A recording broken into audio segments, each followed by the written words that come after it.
नमस्कार मित्रमैत्रिणींनो, जर तुम्हाला आपल्या चॅनलवरच्या कथा आवडत असतील तर लाईक करत जात जा आणि चॅनलला सबस्क्राईब करून बाजूची घंटी दाबा आणि ऑलवर सेट करा. म्हणजे जेव्हा जेव्हा मी नवीन व्हिडिओ किंवा कोणतीही नवीन पोस्ट अपलोड करेन तेव्हा ती सगळ्यात आधी तुमच्यापर्यंत पोहोचेल. धन्यवाद. तर वळूया आपल्या कथेच्या पुढच्या भागाकडे. त्याने गाडीचा स्पीड कमीच ठेवला होता. अधूनमधून तो तिच्याकडे पाहत होता, पण ती मात्र डोळे मिटून सीटवर मागे रेलून बसली होती. पूर्ण रस्ताभर काहीच बोलली नाही ती. कधीपासून दोघांच्या मस्त रोमॅन्टिक गप्पा सुरू होत्या. ती किती जास्त खुश होती. पण आता हे अचानक काय घडलं तर ती डिस्टर्ब झाली होती. त्याला वाईट वाटत होतं तिच्यासाठी. पण ह्यामागे नक्की काय आहे ह्याचा शोध आपण घेऊच. ती शांत झाल्यावर आपण तिला विचारू. ती नक्कीच आपल्याला सांगेल. त्याला विश्वास होता. विचार करतच तो गाडी चालवत होता आणि आता त्यांची गाडी राज्याध्यक्ष विलामध्ये पोहोचली होती. आता पुढे. इथे जानू अजूनही अमितच्या मिठीत होती. जान, तो बोलला तसं तिने त्याच्या मिठीतून बाहेर पडून त्याच्याकडे पाहिलं. एकच मिनिट हा, आलोच मी, तो हसून बोलला आणि दाराजवळ गेला. तशी ती मात्र चिंतित होऊन त्याच्याकडे पाहू लागली. ह्यांना काय झालं आता, ती मनातच बोलली आणि तिथेच बेडवर बसून राहिली. पण थोड्याच वेळात मम्मा, मीता जोरातच ओरडत आत आली आणि तिने जाऊन जानूला मिठी मारली. तशी जानूच्या चेहऱ्यावर पण स्माईल आली. प्रिन्सेस, जानू तिच्याकडे पाहून बोलली. मम्मा, तू खूप छान दिसतेस आज, प्रिन्सेस बोलली. तशी जानू हसली. दादा कुठे आहे आणि तू सकाळपासून आलीच नाहीस मला भेटायला? मी किती मिस केलं तुला माहिती आहे, जानू तोंड पाडत बोलली. पण त्यावर मात्र मीताने अमितकडे पाहिलं आणि तोंड बारीक केलं. मी तर आले होते, पण मला त्या ब्युटिशियन आंटीने येऊच दिलं नाही. नंतर ये म्हणाली. मी पण तुला खूप मिस केलं मम्मा. हो ना पप्पा, प्रिन्सेस अमितकडे पाहून बोलली. तशी अमितने होमध्ये मान हलवली. हो तर, आमच्या प्रिन्सेसने खूप मिस केलं तिच्या मम्माला आणि म्हणून तर पप्पा तिला मम्माला भेटायला घेऊन आले, अमित बोलला. तशी हसली ती. हो मम्मा, आणि पप्पा त्या आंटींना ओरडणार पण आहेत. त्यांनी मला तुला भेटू दिलं नाही ना म्हणून. हो ना पप्पा, प्रिन्सेस पुन्हा अमितकडे पाहून बोलली. तशी अमितने पुन्हा होमध्ये मान हलवली आणि जानूसुद्धा त्याच्याकडे पाहून हसली. आता माझ्या प्रिन्सेसला मी माझ्याकडून दूर जाऊच देणार नाही. तू आज इथेच थांब मम्माकडे, ओके, जानू तिच्या गालावर किस करत बोलली. तशी मीता खुदकन हसली. दादा कुठे आहे गं, जानूने विचारलं. दादा त्याच्या रूममध्ये आहे, तो गेम खेळतोय, मीता बोलली. ओके, जानू बोलली. तुम्ही दोघी बसा, मी जातो, माझं काम झालंय आता, अमित जानूकडे पाहून हसून बोलला. तशी ती मात्र लाजून त्याच्याकडे पाहू लागली, कारण त्याचं कोणतं काम झालंय हे तिला चांगलंच कळत होतं. थांबा ना पप्पा तुम्ही पण, आपण खेळू, मीता बोलली. नाही प्रिन्सेस, आता नको, नंतर खेळू आपण. आता पप्पाला काम आहे की नाही, तू मम्मासोबत खेळ, ओके, अमित बोलला. ओके पप्पा, मीता बोलली. तशी अमितने तिच्या गालावर ओठ टेकवले. बाय, तो दोघींना बोलला आणि जाऊ लागला तोच. पप्पा, तुम्ही मम्माला किस नाही केला, मीता बोलली. तसे जानूचे डोळे मोठे झाले आणि अमित मात्र गालात हसला. मीता, काहीही बोलू नकोस, जानू बोलली. मम्मा, काहीही कुठे बोलते मी, माझी फ्रेंड आहे निया, ती मला सांगते. तिचे पप्पा पण ऑफिसला जाताना तिच्यासोबत तिच्या मम्माला पण किस करतात, मीता तोंड पाडत बोलली. हो पण, जानू बोलतच होती की. बरोबर आहे तुझ्या फ्रेंडचं, मम्माला पण किस करायला पाहिजे पप्पाने, अमित बोलला आणि जानूला काही कळण्या अगोदरच त्याने जानूच्या गालावर ओठ टेकवले. तशी मीता खुश झाली तर जानू मात्र डोळे मोठे करून त्याच्याकडे पाहू लागली. प्रिन्सेस खुश ना, अमित हसून बोलला. हो पप्पा, खुश खुश, मीता हसून बोलली. पण जानू मात्र डोळे बारीक करून त्याच्याकडे पाहू लागली. पण अमितने मात्र डोळा मारून स्माईल दिली तिला. चलो बाय, रात्री भेटू, अमित बोलला आणि तिथून निघून गेला. रॉनीची गाडी आता राज्याध्यक्ष विलामध्ये पोहोचली होती. आशू, तू ठीक आहेस ना, रॉनीने विचारलं. पण त्यावर आशूने काहीच उत्तर दिलं नाही आणि ती गाडीचं दार उघडू लागली. पण त्याने तिचा हात धरला. आशू, तो बोलला. तिला असं गप्प बघू शकत नव्हता तो. त्याला काळजी वाटत होती तिची. रॉनी प्लीज, मला थोडा वेळ एकटं राहायचं आहे, प्लीज, ती त्याच्याकडे पाहून बोलली. तसा त्याने तिचा हात सोडला. तिला पण त्याला असं दुखून वाईट वाटत होतं. पण सध्या तिची मनस्थितीच अशी झाली होती की थोडा वेळ एकांत हवा होता तिला, जोपर्यंत सैरभैर झालेलं तिचं हृदय स्टेबल होत नाही तोपर्यंत तरी. आय एम सॉरी, ती भरल्या डोळ्यांनी बोलली तसं त्यालाच कसं तरी झालं. हे डोंट बी डिअर, रडू नकोस. तुला जेव्हा वाटेल तेव्हा बोल माझ्याशी, पण आता काळजी घे स्वतःची, ओके? तो बोलला. तशी तिने होमध्ये मान हलवली आणि दार उघडून ती बाहेर पडली. रॉनी मात्र गाडीतच सीटला मागे रेलून बसून राहिला. त्याला आता खरंच जास्त काळजी वाटू लागली होती तिची. आशू डायरेक्ट जानूच्या रूममध्ये आली होती. मासी! मीता धावतच जाऊन आशूला बिलगली. तसे आशूने तिला उचलून घेतले. मासी, तू कुठे गेली होतीस? प्रिन्सेसने विचारलं. इथे बाहेरच. प्रिन्सेस, मी नंतर बोलते हां तुझ्याशी. आशूने तिला खाली उतरवले आणि बोलली ती. जानू मात्र तिच्याकडे पाहतच राहिली होती, कारण नेहमी त्या दोन्ही मुलांचे लाड तर जानूपेक्षा तीच जास्त करत होती. पण आत्ता मात्र तिने मीताला साधी पापी पण घेतली नाही, म्हणून जानूला थोडं विचित्र वाटलं. जानू, हे तुझं गिफ्ट. आशूने जानूच्या हातात ते गिफ्ट दिलं आणि ती पटकन आत जाऊ लागली. तोच. आशू? जानूने तिला आवाज दिला तशी ती थांबली. आशू, काही झालंय का? जानूने विचारलं. नाही, काहीच नाही. आशूने तिच्याकडून नजर चोरत उत्तर दिलं. अच्छा, मग हे तू माझ्याकडे पाहून का नाही बोलत आहेस? जानूने विचारलं. खरंच काहीच नाही झालंय जानू. आशू इकडे तिकडे बघत बोलली. काहीतरी झालंय नक्की, पण तू सांगत नाही आहेस, हो ना? जानू बोलली. काहीच नाही जानू, काय होणार आहे? आशू बोलली. रॉनी सर काही बोलले का तुला? तसं असेल तर सांग, आत्ता मी इतना सांगून त्यांचा क्लास घ्यायला लावते. जानू हसून बोलली, पण त्यावर आशू मात्र चिडली. जानू, एकदा सांगितलेलं कळत नाही का तुला? मी म्हणते ना काहीच नाही झालंय, तरी तू का त्रास देत आहेस मला? मला एकटं सोड थोडा वेळ, प्लीज. आशू चिडून बोलली आणि तिथून वॉशरूममध्ये निघून गेली. आधीच तिची मनस्थिती ठीक नव्हती आणि जानू मात्र प्रश्न विचारून तिला हैराण करत होती, म्हणून अजूनच चिडली होती ती. पण इथे जानू मात्र शॉक झाली होती आशूचा हा अवतार पाहून, कारण ह्याआधी आशू कधीच जानूशी असं वागली नव्हती आणि तिचं असं वागणं पाहून जानूला खूप वाईट वाटलं. डोळे पण डबडबले तिचे. मम्मा, मासीला काय झालं? ती इतकी का चिडली तुझ्यावर? छोट्या मीताने विचारलं. तशी जानू भानावर आली आणि तिने स्वतःचे डोळे पुसले. काही नाही प्रिन्सेस, मासी थोडी थकली आहे ना, म्हणून चिडचिड झाली असेल तिची. तू जा आता दादासोबत खेळायला जा, ओके? जानू बोलली आणि तिने मीताला इथून पाठवून दिलं, कारण नाही म्हटलं तरी आता जानूला आशूची काळजी वाटू लागली होती. आशू इथे वॉशरूममध्ये नुसतीच बसून होती. तिला सतत तेच दृश्य दिसत होतं.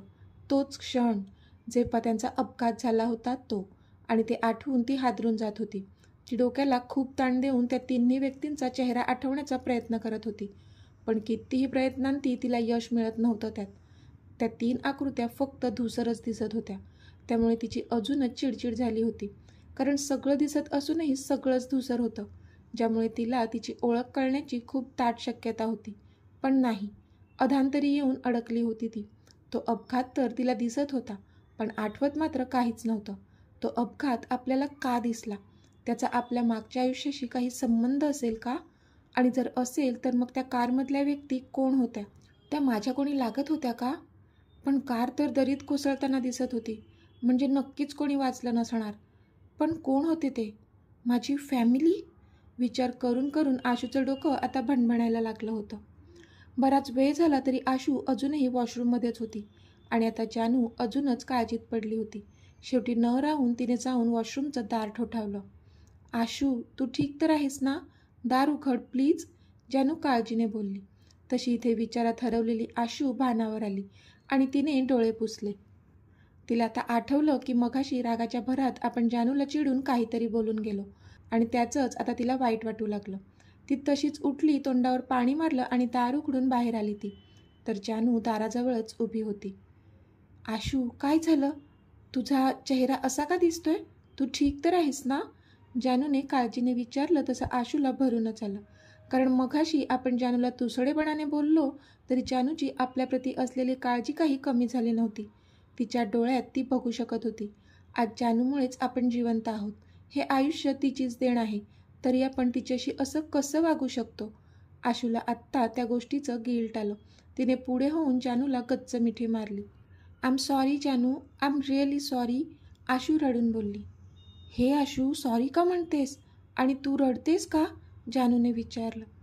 ते मी मघाशी तुझ्याशी किती रूड वागले म्हणून, आशू बोलली. इट्स ओके आशू, मला काही वाईट नाही वाटलं त्याचं. तू ते जाऊ दे, तू आधी मला सांग तुला काय झालं आहे? तुझा मूड का ऑफ आहे? काही झालं आहे का? जानूने काळजीने विचारलं तशी आशू पुन्हा अपसेट झाली. आशू काय झालं आहे?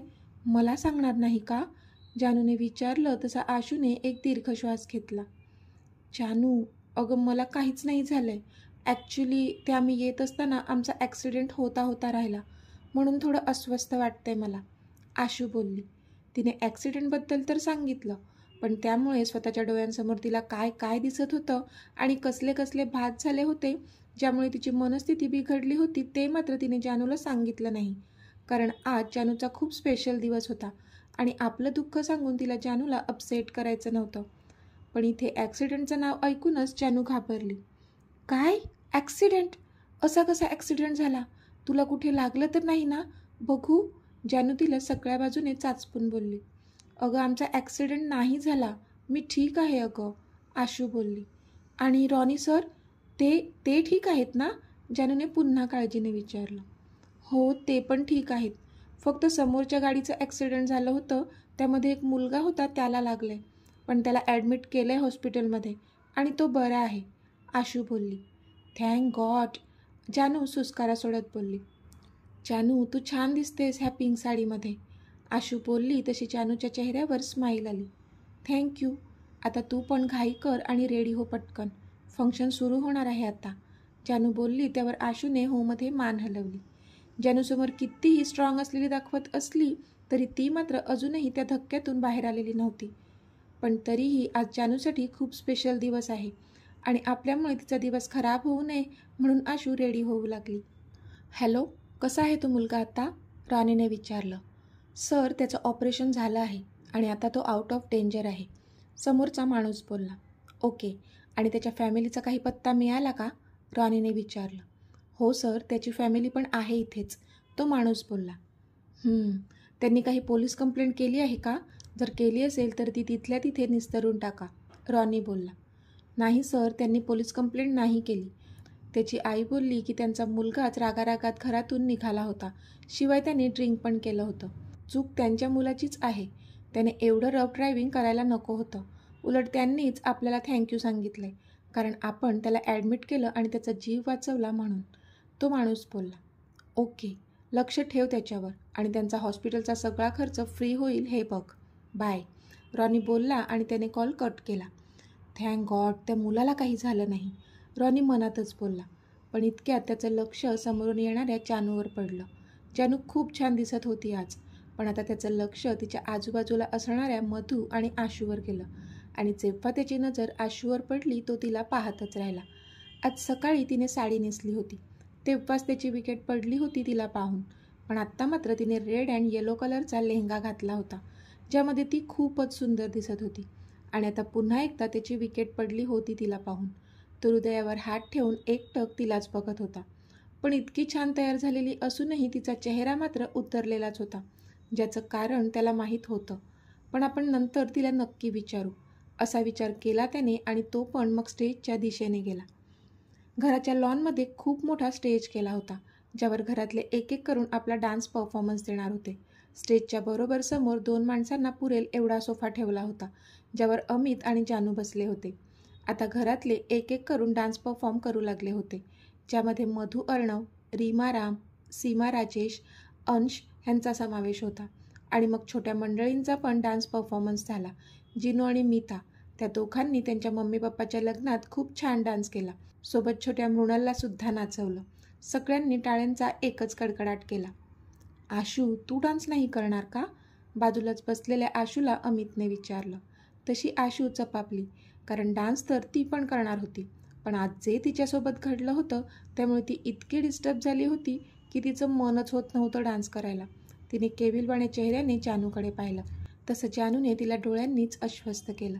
अमित, तिची तब्येत थोडी बरी नाही आहे, म्हणून ती नाही करणार आहे डान्स, जानूने तिची बाजू सांभाळली. तब्येत बरी नाही आहे? काय झालं तिला? अमितने काळजीने विचारलं. काही मेजर नाही आहे, पण तिला बरं वाटत नाही आहे, जानू बोलली. ॲक्सिडेंटबद्दल सांगायचं टाळलं तिने. ओके, मग डॉक्टरला तरी दाखवूया, अमित बोलला. नाही नको, म्हणजे तिने औषध घेतलं आहे, वाटेल तिला बरं. हो ना आशू, जानू खोटंच बोलली. हो, वाटेल मला बरं, आशू बोलली. Are you sure? तरी अमितने विचारलं. हो जीजू, काळजी नका करू, आशू हसून बोलली. तसं मग अमितसुद्धा काही बोलला नाही. सगळ्यांचे डान्स परफॉर्मन्स झाले होते आणि आता डान्स करण्यासाठी अमित आणि जानूला स्टेजवर बोलावण्यात आलं. तसा अमित उठला आणि त्याने जानूसमोर त्याचा हात धरला. तसं तिने पण हसून त्याच्या हातात स्वतःचा हात दिला आणि त्याच्यासोबत स्टेजवर गेली. आणि मग म्युझिक सिस्टमवर गाणं सुरू झालं. जब कोई बात बिगड़ जाए, जब कोई मुश्किल पड़ जाए, तुम देना साथ मेरा ओ हमनवा. न कोई है न कोई था जिंदगी में तुम्हारे सिवा, तुम देना साथ मेरा ओ हमनवा, तुम देना साथ मेरा ओ हमनवा. अमितने जानूच्या कमरेवर एक हात ठेवला होता आणि एक हात तिच्या हातात होता आणि तिचा एक हात त्याच्या शोल्डरवर होता. दोघेही एकमेकांच्या डोळ्यात बघून कपल डान्स करत होते, जणू त्या गाण्यामध्ये गुंतून गेले होते. गतवर्षांतल्या सगळ्या कटू आठवणीने दोघांच्या डोळ्यांमध्ये अश्रू दाटून आले होते. डोंट क्राय जान, आता आपण सोबत आहोत ते कधीही दूर न होण्यासाठी. आता सगळं चांगलंच होणार आहे आपल्या आयुष्यात. तो बोलला तशी तिने पण होमध्ये मान हलवली आणि त्याच्या छातीवर डोकं ठेवलं. त्याने पण तिला जवळ घेऊन मग हळूहळू डान्स करू लागले ते. थोड्याच वेळात गाणं संपलं आणि टाळ्यांचा कडकडाट झाला. तसे ते भानावर आले. दोघांनी हसून एकमेकांजवळ पाहिलं आणि मग स्टेज उतरून खाली आले. जिनू आणि मीता जे आत्ता त्यांच्या आजी आजोबांसोबत बसले होते त्यांनी पळत जाऊन त्या दोघांना मिठी मारली. तसे मग त्यांना घेऊनच जानू आणि अमित त्यांच्या जागेवर जाऊन बसले. इतक्यात स्टेजवरून काहीतरी अनाऊन्समेंट झाली. तसे सगळ्यांनी तिकडे पाहिले तर अर्णव आणि अंश दोघेजण हातात माईक घेऊन उभे होते. सो लेडीज अँड जेंटलमेन, उद्या ज्यांचं लग्न होणार आहे त्या लव्ह बर्ड्सच्या काही आठवणी आहेत ज्या आज आम्ही तुम्हाला दाखवणार आहोत.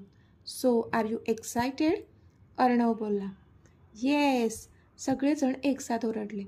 Okay, let's start then, Arnav बोलला आणि त्याने अंशला काहीतरी इशारा केला. तसा अंशने समोरच्या लॅपटॉपवर एक फाईल ओपन केली. तशी समोरच्या प्रोजेक्टरवर अमित आणि जानूचे फोटो झळकू लागले. जानू आणि अमित दोघेही एकमेकांकडे पाहून हसले, कारण त्या त्यांच्या जुन्या आठवणी होत्या, खूप प्रेशियस. त्यामुळे त्यांना खूप जास्त आनंद झाला होता. त्यांचे लग्नाआधीचे तसेच त्यांच्या लग्नातले, लग्नानंतरचे सगळे फोटो एक एक करून त्या प्रोजेक्टरवर झळकू लागले होते. सगळेजण ते फोटो बघत होते. आशू मात्र ते फोटो पाहून त्यात हरवून गेली होती. त्या दोघांना त्या फोटोजमध्ये इतकं खुश पाहून ती पण खुश झाली होती. थोड्या वेळासाठी तिची अस्वस्थता पण विसरली होती ती त्यांना पाहून. पण आत्ता अचानक जानूचा एक लहानपणीचा फोटो त्यावर झळकला. तसे सगळे पाहतच राहिले, कारण जानूचा लहानपणीचा फोटो पहिल्यांदाच पाहत होते ते. अमित पण तो फोटो पाहत राहिला होता. खूप क्यूट दिसत होती ती त्या फोटोमध्ये. जानूला मात्र कळलंच नाही की ह्यांना तिचा लहानपणीचा फोटो कुठे मिळाला असेल. पण मग तिचं लक्ष अंशवर गेलं. तसं तिला कळलं की अंशने तिचा लहानपणीचा फोटो आणला होता. नंतर मग अमितचे पण लहानपणीचे फोटो त्यावर झळकू लागले. आशू पण आनंदाने ते फोटो पाहतच होती. पण आत्ता मात्र तिच्या चेहऱ्यावरचे हावभाव हळूहळू बदलू लागले, कारण अमितसोबत खेळतानाचे आराध्याचे पण फोटो होते आणि त्या लहान आराध्याला पाहून इथे आशूची चलबिचल वाढली होती. आता त्यांचे दोघांचे यंग एजचे फोटो पण ते दिसू लागले. सोबत रीमा आणि रामसोबतचे फॅमिली फोटोजसुद्धा होते. राम, रीमा आणि अमित ते तिघेसुद्धा आराध्याचे फोटोज बघून भावूक झाले होते. त्यांना आराध्याची कमी भासू लागली होती आता. इथे ते सगळे फोटोज पाहून आशूच्या मात्र चेहऱ्याचा रंग उडाला. तिला घाम फुटू लागला. तिने डोळे कच्च मिटले, पण तरी तिला ते चेहरे वारंवार डोळ्यांसमोर नाचू लागले होते. ती त्यांना हटवण्याचा खूप प्रयत्न करत होती. डोळे बंद करून होती, पण तरी तेच चेहरे तिला दिसत होते.